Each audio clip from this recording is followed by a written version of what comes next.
This is reposted.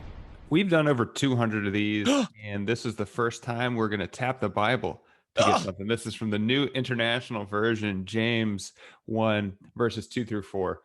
Consider it pure joy, my brothers and sisters, whenever you face trials of many kinds, because you know that the testing of your faith produces perseverance. Let perseverance finish its work so that you may be mature and complete, not lacking in anything. I really like Hallelujah. this quote. I did a backpacking trip in high school. We went in Rocky Mountain National Park. It was through Young Life. It was a program called Wilderness. And the guides that brought us on it gave the eight of us each a little segment of this little saying. And when we were hiking and it was really difficult, we would say it. And it was like, we can persevere, we can get through anything. So whether you want to take the religious aspects of this, I think perseverance is something that if you have faith in yourself or faith in a higher power, you can get through anything.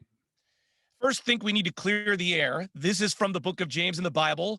Who has memorized the entire book of James? That would be my wife. She's memorized the whole thing. By the way, for the record, she was challenged once and also memorized the entire Footloose movie. So there you go. Do you know why she did that? Because she was a fundamentalist at one point. Her pastor's like, hey, by the way, I think she did it with her sister too. Wow. You should memorize James. That's great. When I was taking a standardized test in junior high, I finished early and I memorized 3.1415926535787. That's as far as I know in pi. You know what? Whenever my kids are bored, I'm always like, you should just memorize pi out to the 50th decimal. Keep going, kids. Back to your point. Of course, this is very profound, but whenever you're going through trials, you can't be happy in the moment. It's almost impossible, right?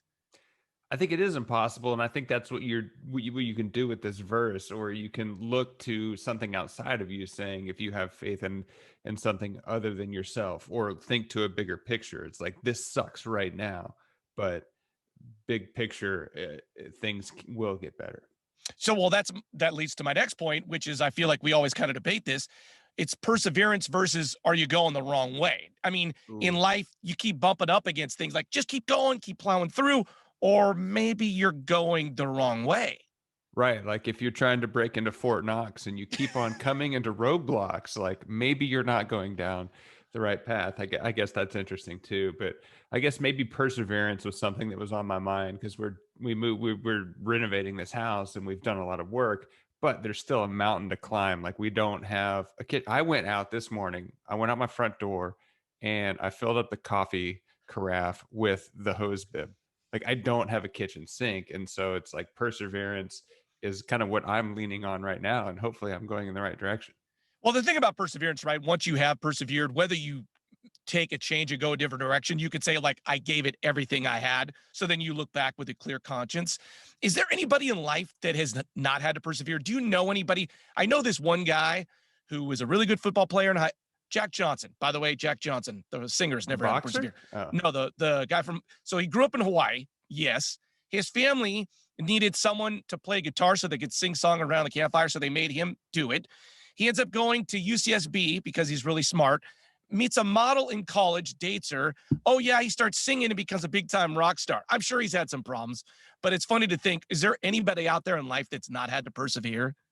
probably not. I mean, you could say waiting in a line is some version of Yeah. perseverance. Yeah. But I guess kind of back to whether you're going the right direction or not. The guy that we interviewed earlier this week, Phil, who has Jesus Love Movies, he just started writing a book and he was, I mean, I don't know what his backstory was and what he was going through, but like sometimes even if you don't know if you're going in the right direction, like you might not be going the right direction, but like rather than sitting and dwelling in sadness or pain, action is going to get you through. So maybe action could be interchanged with perseverance. No, yeah, right. I mean, you're persevering because you put yourself on the line to do something, right? A job, a business, life, whatever. People that don't persevere maybe have never gotten off their couch.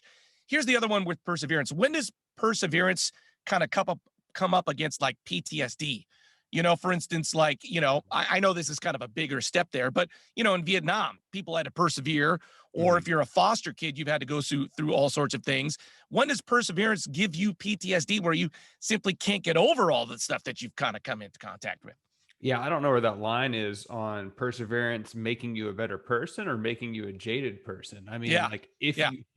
you never get to the other side of it at some point, maybe you can get worn down, but that's not really a positive message. But I guess it's the reality of it too. Like if people are just mean to you all the time and you never have anything positive coming your way, then why would you be happy? I feel like just this word perseverance in this quote from the Bible is like quintessentially American, right? If you think about Americans moving west, coming from east across America, perseverance. It was just keep going, pick yourself up by the bootstraps. Perseverance is like a really true American sort of idea. Hmm. And I guess just the fact that this is from the Bible, would get back to that. Like the No. religious aspect of it is like testing your faith. Like if you're a Christian or you believe in Christianity, like you put your faith in God, or if you believe in something else, it's kind of like the AA, like a higher power. Belief in a higher power is going to get you through it. That's another thing that like takes you out of yourself, being like, this isn't 100% on you. You're going through something difficult, and you're not alone. And I think that's kind of what that's saying. Well, we're going big into spiritual this week. The only thing I would say to that is I think sometimes with like the evangelical idea that you can't question God, like if something's going wrong in your life and you're like, Right. they're like, man, you cannot question God and his plan for you. You know, I think God's bigger than that. I think you actually, in a moment of trial, you could actually kind of question the big picture and God would be okay with that. Yeah. I want to say that it's a nuanced thing, but Nicole always tells me that nuance is one of my bingo words. And so I'm a little bit shy on the trigger with that word now, but it is a nuanced situation. Can I just say the last thing? So Karen memorized James, and then she was challenged to memorize the whole Footloose movie. It was a game that we played one New Year's, and my challenge, true or not, I was challenged to go to a cockfight. If I had to go literally find a cockfight and go to a cockfight like in the Central Valley. What? I didn't. The Valley of the Bay Area? Yeah, like Stockton, Fresno, wherever. How did you start that process? Did you Google how to find a cockfight, or did you Yeah. start asking around? I Googled that, and immediately like 2 FBI agents showed up in my house. Well, if you want to go to a cockfight, please reach out. You can find us at Reposted Podcast on Facebook, Twitter, or Instagram. I'm Andrew Keller for a little Jerry Seinfeld saying thanks for stopping by.